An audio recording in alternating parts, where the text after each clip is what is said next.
আসসালামু আলাইকুম। আমি মুজাহিদ হোসেন, সহকারী শিক্ষক ৫ নং দক্ষিণ জনদন্দি সরকারি প্রাথমিক বিদ্যালয় কালকিনি মাদারীপুর।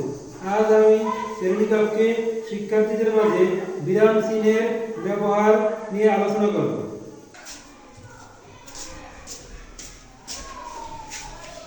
আমি বিরাম চিহ্ন। আমি বাংলা পড়তে ভালোবাসি। বাংলা পড়তে আমার খুব লাগে।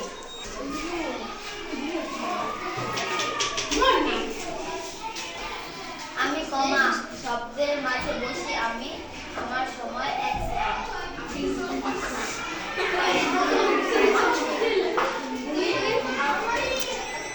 আমি সেমিকোলন। আমি একটা কমা ও পূর্ণ বিন্দুর মাঝখানে বসি। আমার সময় 1 সেকেন্ড।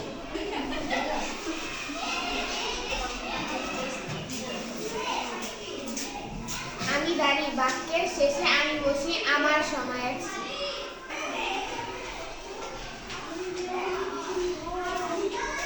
আমি প্রশ্নবোধক চিহ্ন। কোনো কিছু জিজ্ঞাসা করতে আমি বসি।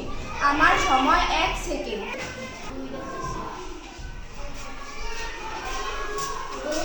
আমি কোলন। আমি উদ্ধৃতি শুনতে বসি। আমার সময় 1 সেকেন্ড।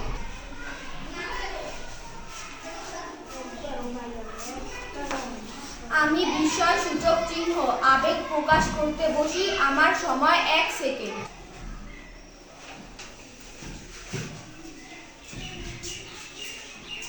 আমি হাই করি। দুই শব্দের মাঝখানে আমি বসি। আমার জন্য থামার প্রয়োজন নাই।